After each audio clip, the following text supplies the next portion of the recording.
As I swear you in today to take oath of office, I challenge you. I brought in a man of God. I brought in the man who knows the law. I brought in the youths themselves. And I brought in an experienced judge to come together and give opportunity for people who have been brutalized to ventilate, to speak out, for those who have lost loved ones, whose loved ones have been maimed, killed, whose source of income and business has been destroyed by SARS and the police. Please, this is a time for you to give them the patience and listen to them.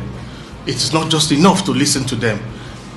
It is only reasonable when we start a proper compensation of all the pains that have come.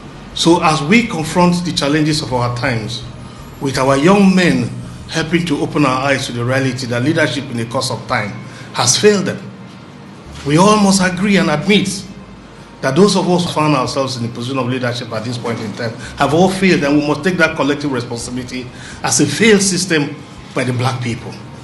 It is time for us to develop that consciousness, face this reality, and agree with the young people that something has gone wrong. This has nothing to do with one administration or the other.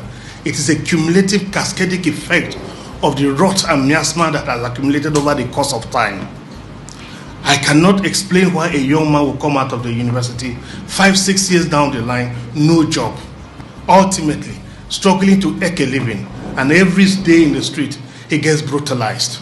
In the course of searching for an independent source of livelihood, he is confronted with every single day, either his taxation or his police.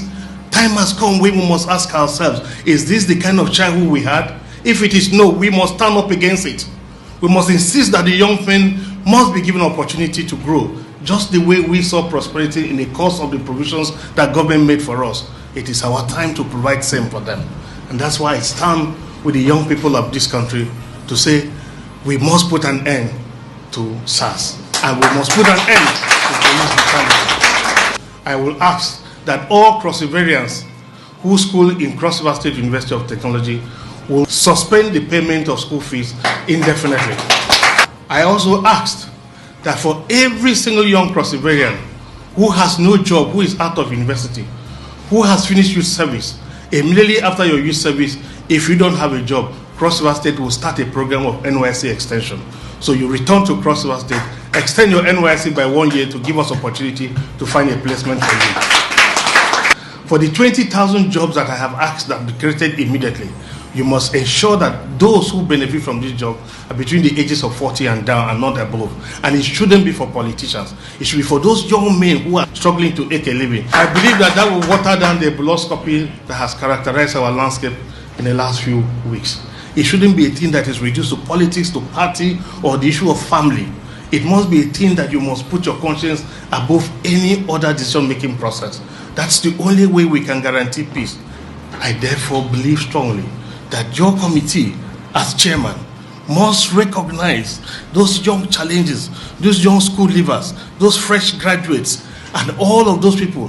That is part of why restitution is part of your scope. To see how you can provide beyond what I have said, alternative means of mopping up all the unemployed young people in Cross River State.